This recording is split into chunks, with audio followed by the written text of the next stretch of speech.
हूँ सबब में लोगों से प्यार करने की So amazed to live in such a beautiful country with love and people in harmony. I'm so amazed to live in such a beautiful country with love and people in harmony. We are one Guyana, a place of peace, a place of love. We are one Guyana, it's paradise, it's our world. Yeah, some are we born on the hills, some on the low coastal plains. Plenty rice and sugar cane. Same Guyanese blood in our vein. So make we burn out the hatred, time for erasing. Can't make that destroy. Six race I share the same space in this 83,000 square miles. We are one Guyana, a place of peace, a place of love. We are one Guyana, it's paradise, it's our world. Brother is a brother, no matter which religion is you. Could have Buddhist, Christian, Muslim, Hindu. Sister is a sister, real and true. One big pot of culture brew. And all of we together could really make this dream come true of a brighter Guyana for me and you. Ocean to mountains, hear this tune. Take it Kulu. We are one Guyana, a place of peace, a place of love. We are one Guyana, it's paradise, it's our world. My love runs deep like a beautiful rivers for Guyana. Oh, and when we stand as one, mighty like Mount Uriah, for Guyana, for Guyana. Our life would be beautiful, just like Guyana. She's blessed us with her own, just to embrace her. You say, one and alone can't clap clocks.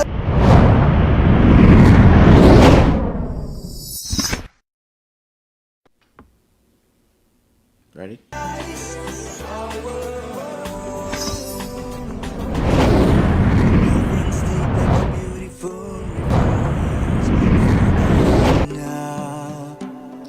And I want to say a very good evening to you. And welcome to the Diaspora Connected. My name is Ossie Rodgers, of course. And it is certainly a pleasure to join you here tonight on this program. Certainly looking forward for a very interactive program with you tonight. So thank you to all of you who have joined us so far. And I want to encourage you guys to share our video, share it on your platform, on your timeline, sorry. Send it in a message to your friends and let them know that we're here and we're on. Tonight we're coming on right after the Guyana's Honorable Attorney General Anil Nandlao, and he was on this platform, and coming after him, I got big shoes to fill, so you guys are going to help me, work with me, of course, because when you come after Anil Nandlao, you have to really come good, so I'm going to be trying my best here to fill those shoes. Good evening to you wherever you're joining us from. Thank you very much to those of you who are joining us on Sky TV New York, here in Queens, New York. Thank you very much to those of you who are joining us over there in Canada, on Caribbean Showtime over there in Canada. And thank you also to those of you who are joining us on the Guyanese Critic Facebook page, Daybreak News. Once again, I want to encourage you to share the video on your timeline and encourage your friends to join us. Thank you very much to all of you who are joining us. Thank you very much on joining us tonight. So we're gonna open the telephone lines, of course. Also to those of you who are joining us we're gonna open the telephone lines. Give you an opportunity to call in. We've got some issues that I want to discuss with you. First thing I want to talk to you guys about is, you know, the General Secretary of the People's Progressive Party, who serves as Vice President, Bar Jagdeo, has indicated that the People's Progressive Party Civic is ready for local government elections, whenever local government elections are called. Of course, they are talks. We don't know where the opposition stands at the moment. We don't know where the opposition stands at the moment because one time they've indicated that they're not going to be going to any elections. At the same time, their leader, well, he said it out of his mouth, Aubrey Norton, of course, the Little League Norton. He said it out of his mouth that they are ready. They are ready. They're in campaign mood. One time they're saying they're in campaign mood. Next time they're saying they're not going to any elections with the current list. And of course, the vice president and the general secretary of the PPP has already made it clear that, listen, and it's a law. You cannot just remove people because imagine they would want to deprive anybody living outside of Guyana for all the contributions that those of us who live outside of Guyana, I'm not trying to say me here, but those of us living outside of Guyana, we've made so much contributions to Guyana. And if the PNC has its way, we will be removed from participating in that very democratic process of choosing which government should be managing Guyana's affairs. So, my friends, you know, as we listen, and I told you guys all the time when we talk about the PNC and the opposition, when we talk about that political party, it's a political party that is filled with hypocrisy. It's a political party that has no vision, lacks leadership. And of course, they are also they're also copycats. So, you know, you heard about CNN, they have GNN.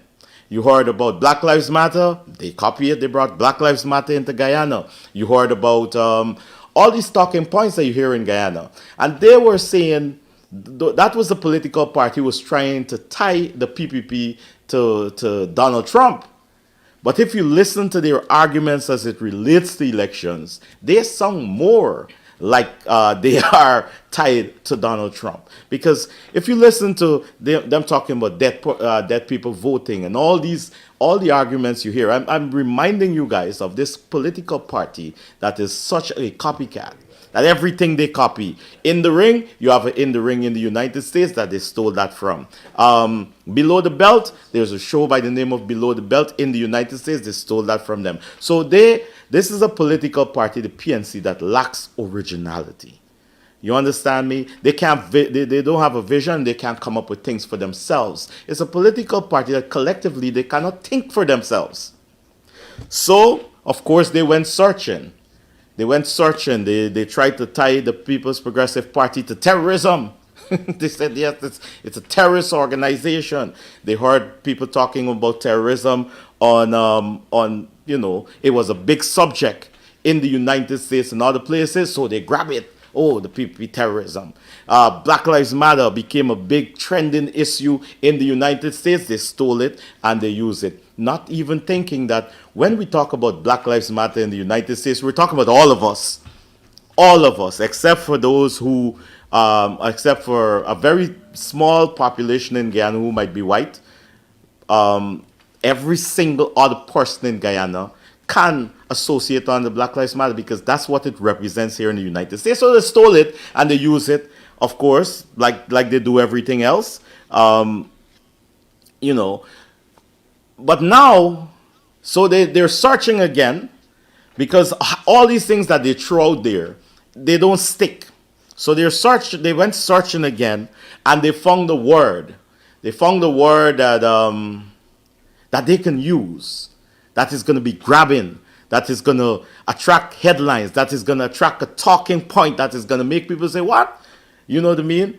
So they found a new word. And their new word, ladies and gentlemen, their new accusation to throw at the People's Progressive Party is apartheid. And I heard the Attorney General spoke about it, but I want to discuss apartheid for you, with you, here tonight. First of all, for a political party like the PNC, who is pro-black, a political party that is pro-black and claim to represent black people's issue, they've made it clear that their party is black first, based on their inferences, is black only. And this political party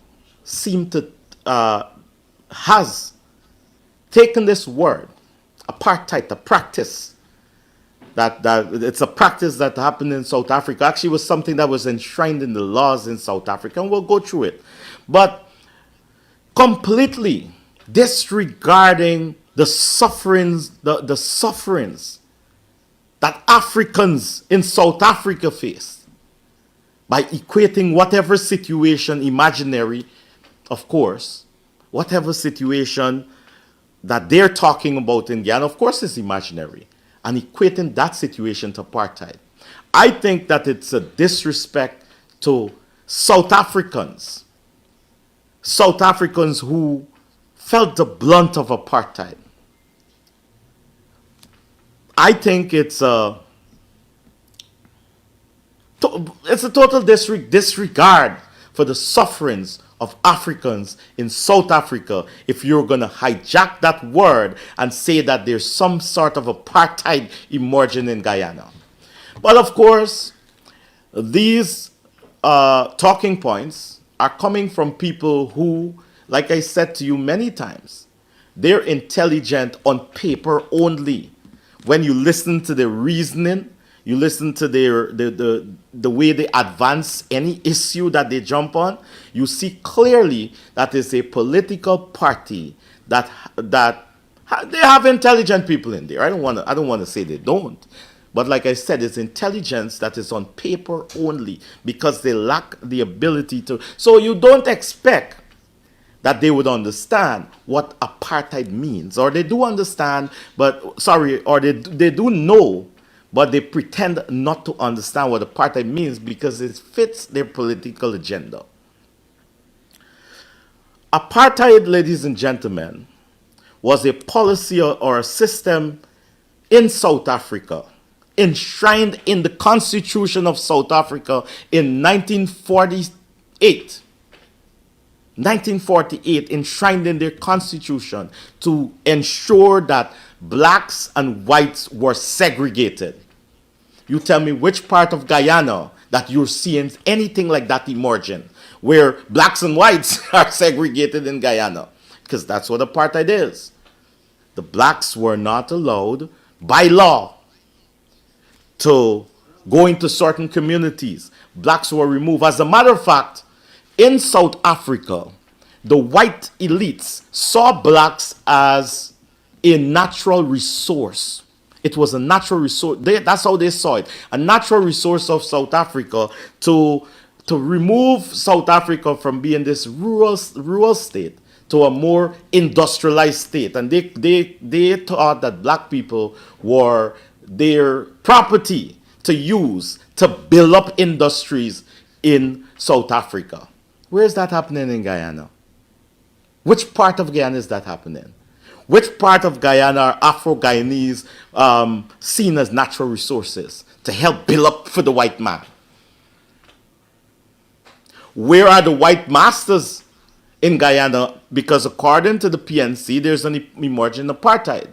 So I want the PNC and their supporters to tell me where are the white masters.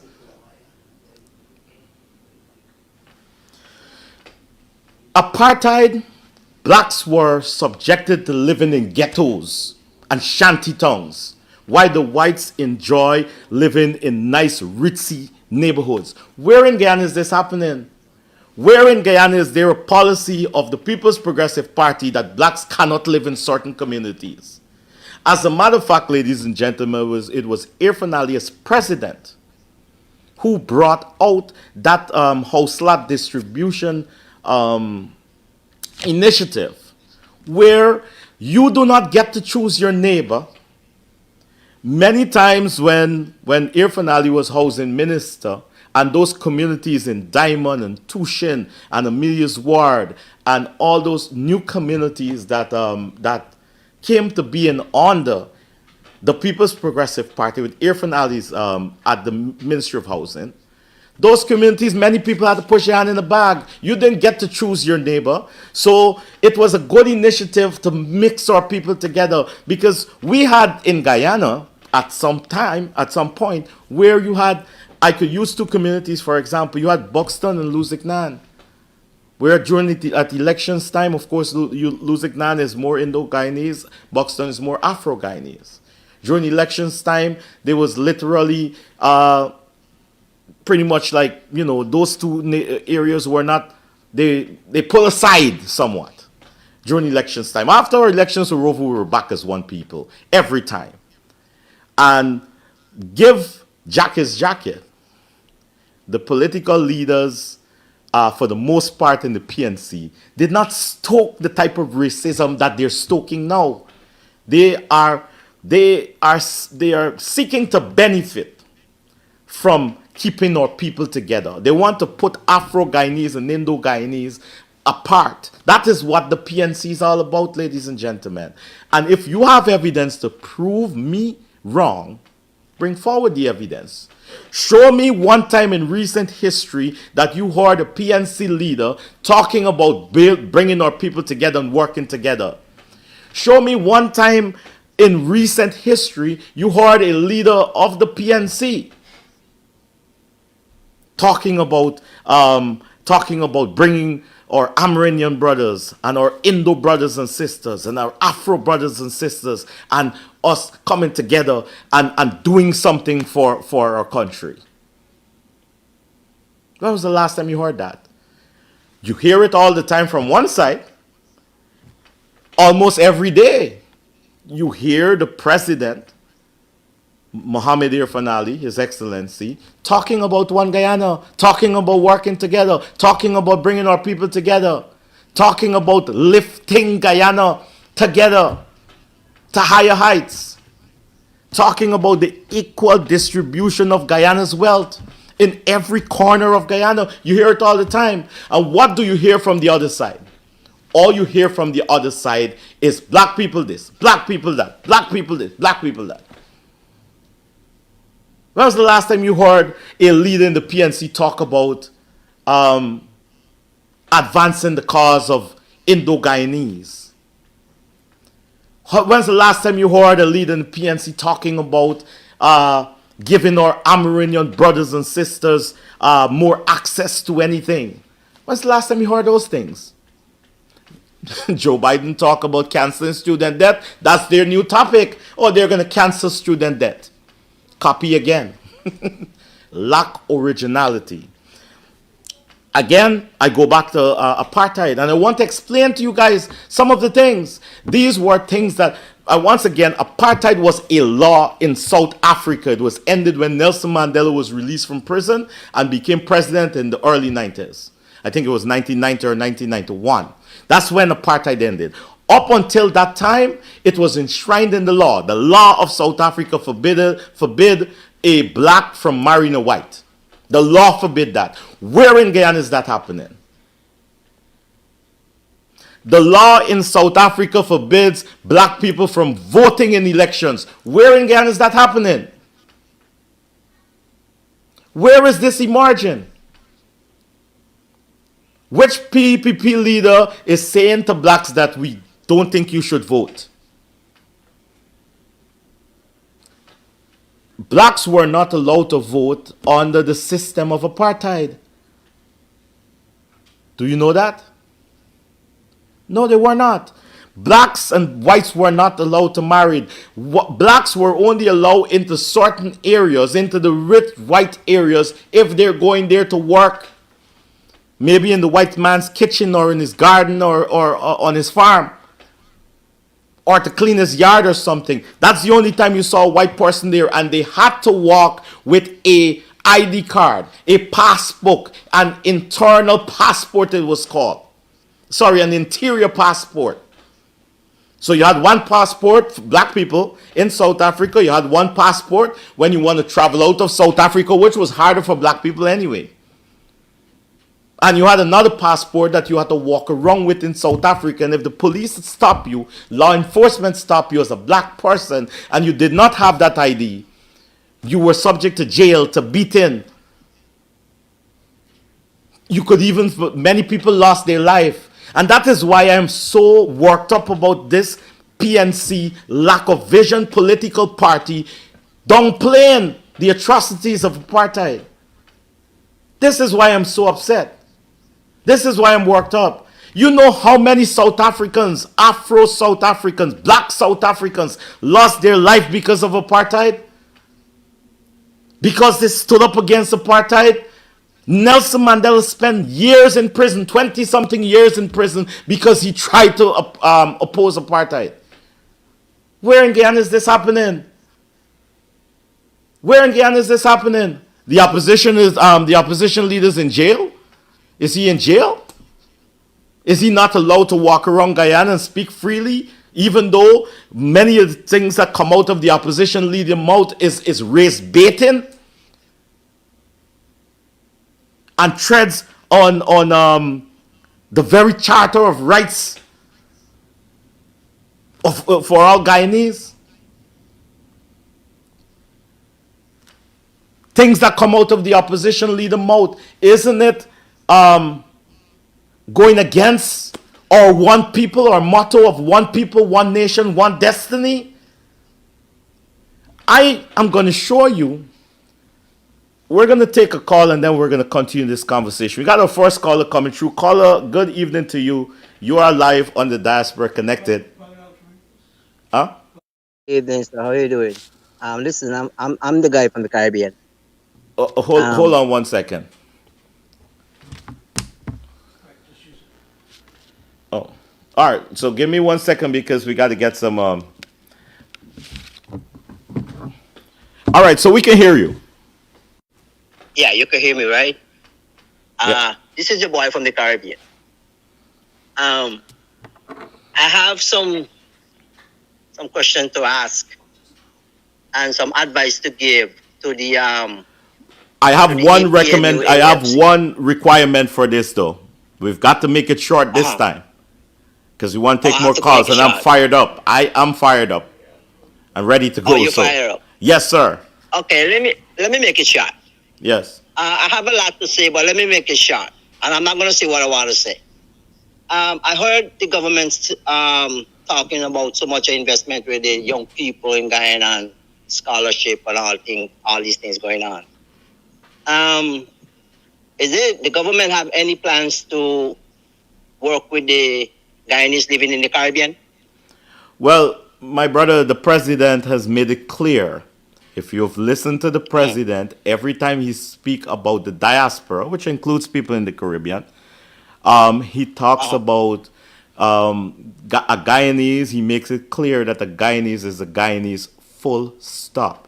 And a Guyanese, there's no level of Guyanese or class of Guyanese based on where you live. You're a Guyanese full stop. And you have equal right, like a Guyanese living in Guyana, to participate in any way you should see fit in Guyana. Okay. I'm a Guyanese living in the Caribbean. I'm a businessman. Mm-hmm. And I travel in the Caribbean. And this is a problem that I discover in the Caribbean that Let's talk about Guyana. No, I have to talk about Caribbean. So, okay. Guyanese living in the Caribbean. Yes, sir.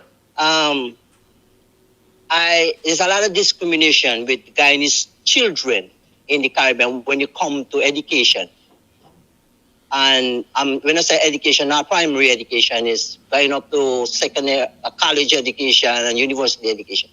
Okay. Because when scholarships and things going on in the Caribbean, in different islands, it doesn't matter how good is a Guyanese child in the Caribbean. That's not true. They are. And I would not allow you to bash. It's not true, and I would not allow you to bash our Caribbean or CARICOM brothers and sisters. It's not this true. is my experience. Sir, I'm talking. sir, but you cannot generalize because that's not true. I know of Guyanese in I'm not Antigua. generalize. Can I speak now, sir? You are Yeah, go ahead. generalizing because if you say that there's discrimination, full stop, that's generalizing. I can tell you of Guyanese that have excelled in Antigua, in St. Kitts, in Montserrat, in Barbados. Sir Ronald Saunders is a Guyanese and he was representing Antigua as a diplomat in the United Kingdom. So I could tell you about Guyanese all over that were given opportunity in our sister Caribbean islands. So I would not agree with that. Okay, but I'm speaking from experience. Okay, so your experience might be different. So what? Okay, let me close it out then. Tell me your I'm experience. sorry. Let me close it out then. It's okay. It's all right. There is something with the vice president reading out the information for the African whatever it is in Guyana with the $500 million situation. Right. Vincent Alexander's organization. I want. Let me give Alexander and some of the coalition associates. Please don't take Bara Jagdeo to court on that, because they threatened to take Bara Jagdeo to court. The same document that Bara Jagdeo were reading on is the same document Alexander was reading on the other day. Okay. So how are you going to take Bara Jagdeo to court? Well, if you notice, they say they will take him to court, but they haven't made any moves in that direction as yet. But again, it goes back. Vincent Alexander is attached to a political party, sir. As a matter of fact, he ran for leader of that political party. He's attached to a political party that they say one thing and the next day something else. That's how the political party is. No vision, no strategy, no nothing. But I got to let you go, sir, because I want to take some more calls. Yeah, let me make this one quick before you go. I was listening to two guys. It seems like one from Scaldon, close to where I live, and I don't know where the other one from recently. And they were saying that the government, the present government, is discriminating against people. And one of the points that one of them making, that they should subsidize the water and the electricity, especially for the people in Guyana. But they have to understand that they were the one who took away the subsidy for the water, for the pensioner and the pensioner for the water and the electricity. Very important. They are the one who took the children's grant, the $10,000 all right, grant sir. I have to let you go though. I appreciate your I appreciate you coming through, and I look forward to talking to you again. Thank you. Have a good night. Take care. All right, so that's our first caller there, and some of what he said is factual, and some of what he said is just not factual, and we've got to call him out. For all Guyanese. Sorry, we've got to call him out. We've got to let people know what the facts are. That's what we're here for. We are here to point out the facts to you. And he said, he was talking about. When the vice president, Vincent Alexander and his organization is saying that they will take the vice president to court. Like I said before, man, they could go ahead if they want to take the vice president to court because they know they're not going to win. These guys in the PNC, you can see these things. They themselves, they know that it's not so. They know that the video evidence and the facts are out there, but yet still with a straight face, they will tell you what they want you to hear. They would use the language that panders to race. They know very well that the PPP government has no agenda to discriminate against Afro-Guyanese or anybody for that matter of fact. As a matter of fact, since Chelly Jagan brought the PPP into being, the PPP has always been a political party that embraced Guyanese full stop. Don't forget Forbes Burnham, an Afro-Guyanese that led formed and led the PNC was in this same PPP that they're talking about. Now, this PPP is supposed to be against Afro-Guyanese. What was Forrest Burnham doing in there? I heard Henry Jeffries, one of them, who were talking about apartheid. The Attorney General reminded us 4 terms, four consecutive terms. Henry Jeffries was a minister in this same PPP government that he's now accusing of being apartheid. Enjoying the perks of a minister. Living the life. And now he's attacking this same PPP government of being apartheid. Yeah. So, I want to do a little comparison because, like I said, I know the Attorney General touched on, he lists all the ministries that Afro-Guyanese are heading. As a matter of fact, the number 2 person in the country, the Honorable Prime Minister, Brigadier Retired Mark Phillips, Afro-Guyanese. I don't think you heard me, well, I know everybody knows that. But some in the PNC pretend not to remember that. The second in command in Guyana is an Afro-Guyanese. Some of the most important ministries in Guyana are headed by Afro-Guyanese. I know that you heard it before. I'm going to say it again. The Ministry of Foreign Affairs, a very important ministry in our country. Not that any ministry is not important. They're all important. Headed by an Afro-Guyanese. The Ministry of Home Affairs, very important in our country. Headed by an Afro-Guyanese. The Ministry of Tourism, headed by an Afro-Guyanese. The Minister within the Office of the Prime Minister, Afro-Guyanese. The Minister of Labor, Afro-Guyanese. As a matter of fact, if you do a comparison, the People's Progressive Party, this current People's Progressive Party Civic, and you tell me if I'm wrong, 30% of the cabinet is Afro-Guyanese. 52% of the cabinet is Indo-Guyanese, and 18% of the cabinet is what we're going to consider other, all the mixtures and or Amerindian brothers and sisters and everything. We're going to put that, 18%. So you had 52% Indo-Guyanese, 30% Afro-Guyanese, and 18% other. This current PPP government. Prove me wrong. The just passed APNU, PNC, WPA, AFC government that they are talking now about apartheid. They had 65% Afro-Guyanese in the cabinet. 19% Indo-Guyanese, and 16% other. I don't think you guys heard me. So let me go it over again.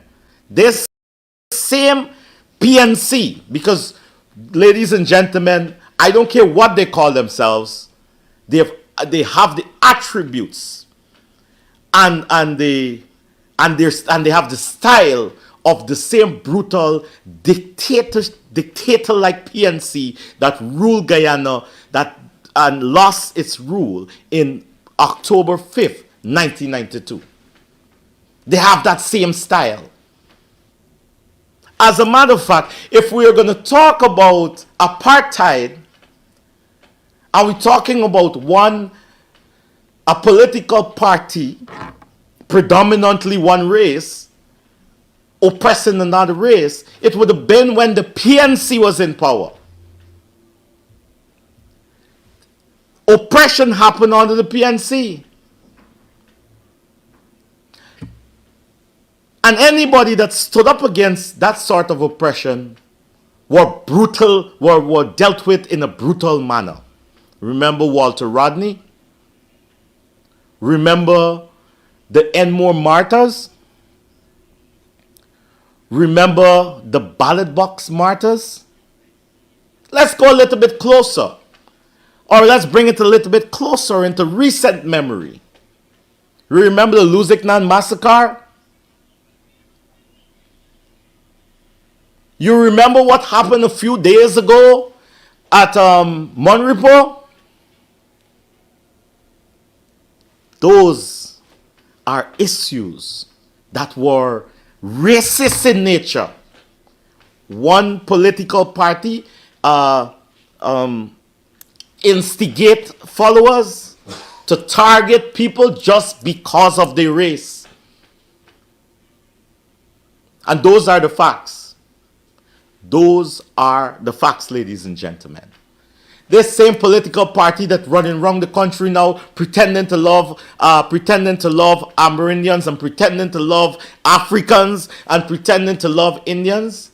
That same political party, ladies and gentlemen, had 65% of this same one people, one nation, a nation of 6 races. 65% of their cabinet ministers were Afro-Guyanese. What kind of reflection of the society was that? That same political party bypassed members in the Guyana police force who were bypassed simply because they were not black. As a matter of fact, it was that same political party who put 5 Afro-Guyanese, some they promoted, some they just move up to manage the affairs of the Guyana police force, removing all other. And our Indo brothers and sisters in the Guyana police force and the disciplinary services that have suffered victimization and discrimination under the APNU need to start speaking up about it, because this is the time for us to show the proof. Because many of them contact me from time to time and tell me about the discrimination that they faced. No promotion, no work to do. They get thrown in the corner. Oh, use a PVP. You understand me? Go in the what do you call it? Used to call it, man. Go and look after the horse and the dogs. Yes. That happened not that long ago in our one people, one nation, one destiny Guyana under the same PNC. So don't let them try to trick you. Don't let them fool you. Bob Marley said, don't let them fool you. Don't let them fool you. But before I go any further, ladies and gentlemen, I have a little giggler for you. We're going to give you a little something to giggle about. And we're going to also, every night, we're going to give you a nice little flashback. So we have a little giggler for you. I want you to, I am fired up. I'm a bit upset about this whole apartheid talk, but I want to bring it down a little bit. So let's get the video there and let's give our people a little giggler. Nagamutu tried to talk about some rum bottle. So just like you go into a shop and you have quarter bottle, half bottle, and a big bottle, these are all bottles, but they're of different size. And Nigel used in this very sophisticated British accent trying to explain that 33. It was half plus 1. That is the calculation. You have to round it up to the next number, not round it down. And then Ramjatan breaking into Creolese. When we do the calculation of 65, it is 32.5. You had various expose of the Guyanese dialect at work, right? From the sophisticated to the crass.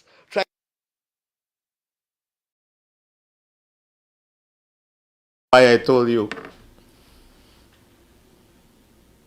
Ladies and gentlemen, that is why I told you, whenever you come after the Attorney General, or you have to speak after the Attorney General or anything like that, that man is matchless. So I hope you had a good laugh there. But listen, we've all made mistakes. I've made a mistake. And I want to apologize to you guys right now on this program, because I've made a mistake. I misled you. And I want to apologize to you. And here's what I'm going to say to you right now. And there's nothing wrong with that. Right, technical guys? There's nothing wrong with that. When you make a mistake, you apologize. And I'm going to do it right here now on camera. So, the opposition leader, No Game Norton, Little League Norton, held a massive rally, and put up the picture of the massive rally in Madhya. A massive rally in Madhya, and he held a massive rally, and about 10 persons showed up. And we got the picture? It's up? Yes, this is the opposition leader massive rally in Madhya. 10 persons showed up to listen to him. And I told you guys at one time, I came on this show and I misled you. I said to you that the rice eater, Rickford Burke, cannot go to Guyana. Ladies and gentlemen, I made a mistake. The rice eater was at the rally in Madhya. Show them the picture of the rice eater, Rickford Burke, at the rally in Madhya. So I apologize to you guys. I thought the man could not have gone to Guyana and he would never go to Guyana. He was in Madhya and he showed up at the rally. We got the picture up? There's Rickford Burke showing up at the rally in Madhya. So I apologize, ladies and gentlemen. The rice eater did actually attend the opposition leader massive rally in Madhya. I apologize. So, y'all said the man can't go to Guyana, the man went. That was the rice eater in Madhya. But let's get back to talking about this apartheid thing that let's take a call. We gotta take a call. Good evening, caller, you're live. Yes, am I live on the program? Yes, you are. Well, I'd like Hold to on. make a point. Yes. Yeah. You gotta listen to us on the phone because there's a delay. Okay. Yeah, the point I'd like to make is that we have the... Yes. Listen to us on the phone, sir. All right, so we gotta, ladies and gentlemen, if you call us, we're appealing to you to listen to us on the phone and not on whatever you watch, or listen when you're talking to us on the phone. Talk to me on the phone and don't try to listen to yourself on whatever instrument you're looking at because there's a delay and it will confuse you. So talk to us on the phone. Our telephone line is open, 971-280-4444. And of course, you know that you can add that number to WhatsApp if you are living somewhere where calling that number is a long distance call. You don't have to make a long distance call and expense yourself. You can actually just, add the number on WhatsApp and you can call us also on WhatsApp. We take WhatsApp calls also. But so the telephone line is open, and we're looking forward to taking a few calls. Another thing, ladies and gentlemen, these people, there's a show called These People, but these people in the PNC are so obsessed with power. Now, the first thing, let's take this call. Good evening, you're live on the Diaspora Connected. Good evening, you're live. Hey, Ossie? Yes. I was listening to your program, and you were talking about the opportunists that are misleading their followers in Guyana. Yes. With a lot of acidic, blasphemous rhetoric, and it's too bad that people are able in this enlightened age to listen to those people and follow their lead blindly. It's sad because we all grew up together. I came from a place called Kitty in Georgetown, where we were a mixed village, and these people are trying to divide everybody else. It's really, really sad. Right. And one more thing I got to say is, nice talking to you, and keep up the good work. I appreciate you. Thank you very much. You're welcome. Bye-bye. All right, let's take one more caller. Caller, good evening. You're live. Hi, Ossie. Good night. Yes. Good night. I want to bring up one question. I know when people do small crimes like steal a bicycle or catch with little drugs or a server, they go to jail, you know. I see these people rig the election, and this thing is pending. They are waiting for these people come pensioners, and then they will be free. It's a very, very good question. I appreciate you raising that question because it's one of the things I wanted to talk about tonight. Let us not forget that, and listen, it is not proper in Guyana, and we have lots of Guyanese here, it's not proper in Guyana to critique the judiciary. I mean, the world see how these people, right. Guyanese were So give me an opportunity to respond, sir. I want to talk about this. I'm happy that you raised this issue, and I want to talk about it. All right? Okay, I'll turn out. Thank you very much. Very important. All right, let's take this call because I don't know why. Hello, good evening. You're live. Yes, Ossie, the point I want to make is that we have the exit of the European ambassador to Guyana. You know, at the end of August, he's going from the 1st of September, and he had an exit interview with one of the newsroom from Guyana. Yes. I think it was Cork, and the point I want to make was very important, and he talked a lot what is keeping back Guyana, and it said it's the opposition. Yes. And if you really, like when you play the pieces, or if you could bring him, you know, his exit interview live to the Guyanese people and let the opposition hear, especially them, to learn what is going on to Guyana and how they are keeping back Guyana.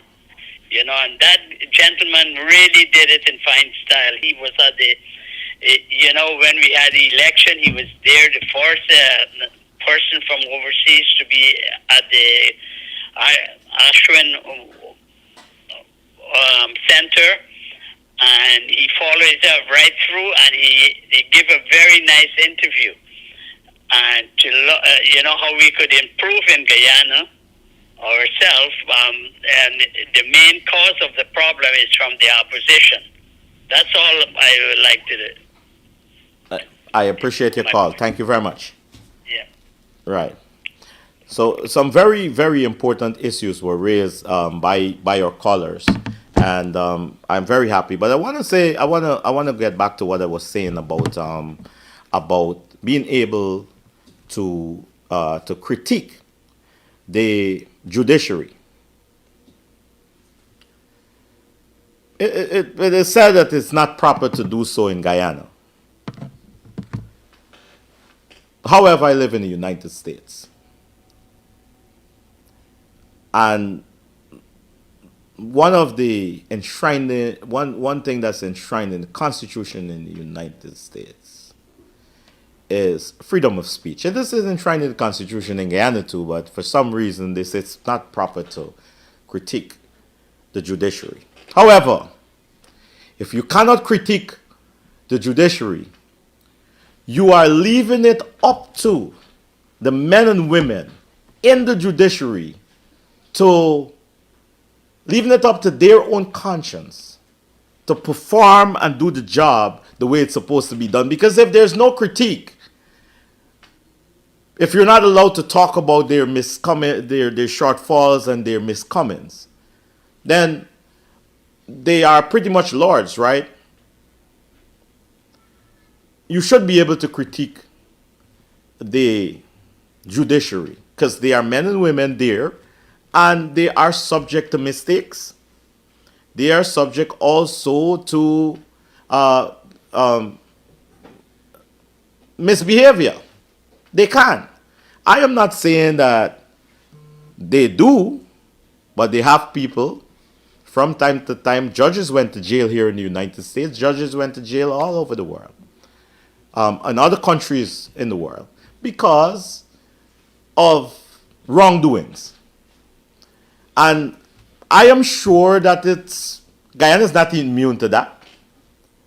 So as a member of the press, or the press in general, should be able to critique the judiciary.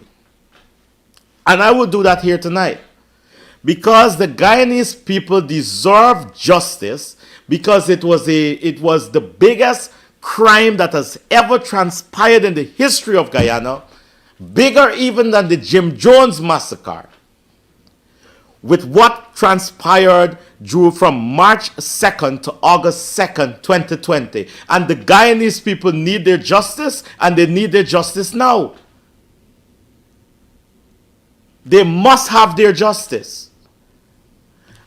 You could imagine the amount of people in villages that were scared for their lives during that time. You imagine how many people probably suffer heart attack and all kind of things based on the stress that they were going through. Can you imagine how many Guyanese wept during that time for our beautiful Guyana? So the people need their justice, and they must have their justice now. So those in the magistrate's court who are dragging their feet on make sure I get the word right and don't mix it up with the other word. Prosecuting. I almost did. Those in the judiciary responsible for prosecuting those who attempted to steal our country and erode the democratic gains made by the People's Progressive Party. Those of you who are dragging your feet on bringing these people to their ultimate justice, you are just as guilty of attempting to rob Guyana as those who had their hands in the filth. And I'm talking to every single person from police. Let us not forget, from police, police are prosecutors in Guyana, to magistrates, to judges, and everybody. And I'm not being over ambitious here or anything like that, or trying to big up myself, but in the United States, we are allowed, it helps. It makes for good governance when you can critique something. It's not an attack on the judiciary. So I don't even want you guys to see it as that. It's not an attack on the judiciary by me, but it is a call for action and for justice for the innocent victims who were victims of a massive crime in our country. That is all it is. And whoever see it different, well, that's on you. Because I respect the men and women in the judiciary. They work hard. They went to university and they went to Wood Law School and they study hard to become lawyers. But like anybody else in any sector and in any country, they too can become corrupt. They too can become partisan. Ladies and gentlemen, I'm going to say it here and now. The inability for those at the appeals court to understand the majority of 65 can only be explained as political work. I can't explain it any other way. It cannot be explained any other way. It could only be in political work. So I am not going to make any apologies for those things. We've got to clean up the judiciary and ensure that the judiciary works for every single Guyanese. Every single Guyanese. Let us also point out that it was not, I saw many comments, and it's equally not easy to stand for what is right sometimes. Because I saw them call the Chief Justice all kinds of names because she stood on principle. Because she made fair decisions. Because she used her education to adjudicate on cases based on its merit and nothing else. And she was called all kind of names. Some of the names they call me, house slave. Well, some of the people who I see when they call them house slave, I just be proud of that banner or that badge or that name. Because you're telling me that Mark Phillips is a house slave and I am too? Well, okay, I'm proud. You call the Chief Justice a house slave, you call me too, I'm proud. I never heard you call Aubrey Norton a house slave. I am proud. Because I'm happy that you do not group me with that lunatic. But if you group me with these educated, upstanding, decent, disciplined, well-respected, worldwide Afro-Guyanese that stands on principle, and you group me, I am proud and I'm honored.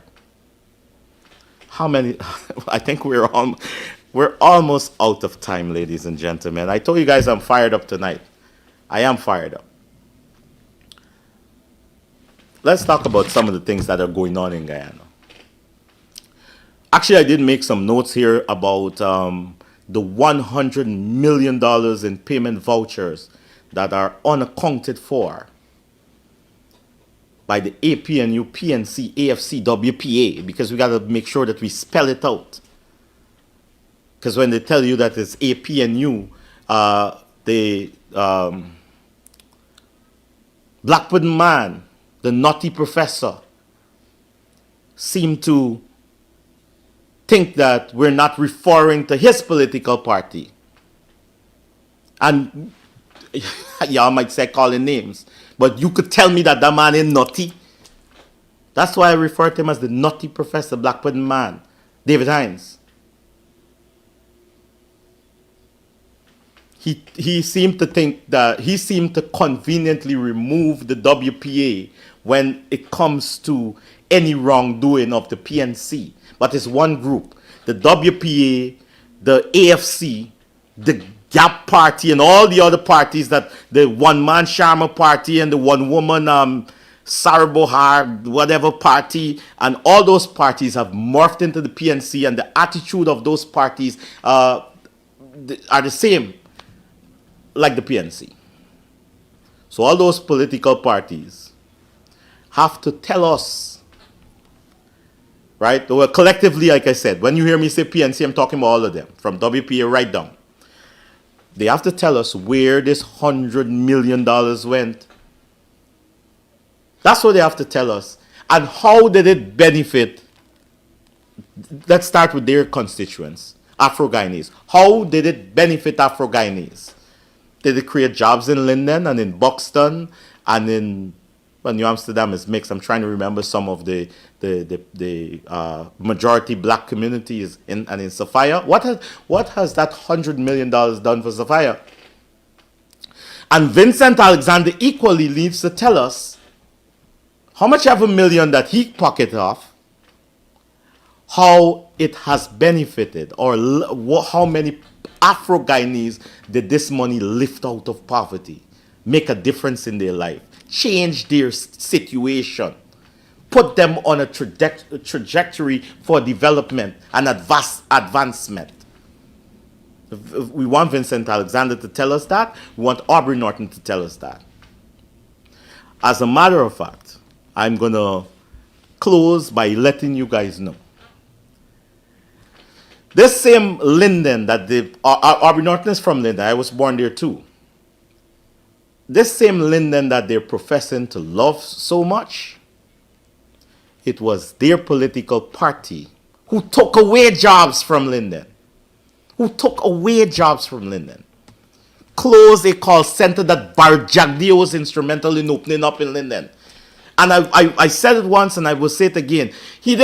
Bar Jagdeo didn't go to Luziknan or Annandale or Mon Repos or Tain or any of the other predominantly Indian villages to open this call center. He took it to Linden because he was thinking about creating opportunities for all Guyanese, regardless of where they live. You think he didn't know that Linden is not the majority of Linden do not support his political party, but that wasn't his, he doesn't think like that, and that's not his agenda. But PNC can tell us why they closed down that call center and put almost 60 Lindeners out of work. Now they love Linden. Oh my God, they're professing to be the best thing, the saviors of Linden and other black communities. But when they come into your community, ladies and gentlemen, I want you to ask them one question. Where were you before 2022? Where were you during 2015 and 2020? Where were you? Why weren't you coming to these communities? Afro-Guyanese, ask them that. Why weren't you coming to these communities? Why are you here now? And if they cannot give you a proper answer with that, run them away with their racism. Because we remain one Guyana. My time is gone. We are one people, one nation. We have a common destiny. Let us continue to live in love and unity and resist those that seek to sow seeds of division among us. Resist them, chase them away. Think about your family, think about your future, and put the things that are important to you first. Don't bother with this race baiting of those people, because that's all it is. On behalf of my technical team here at Sky TV New York, and down there in Guyana, the Guyanese Critic Facebook page, Guyanese Critic platform, thank you very much. Thank you for joining us, and I look forward to talking to you again on Thursday, all being equal. Have a good night, ladies and gentlemen.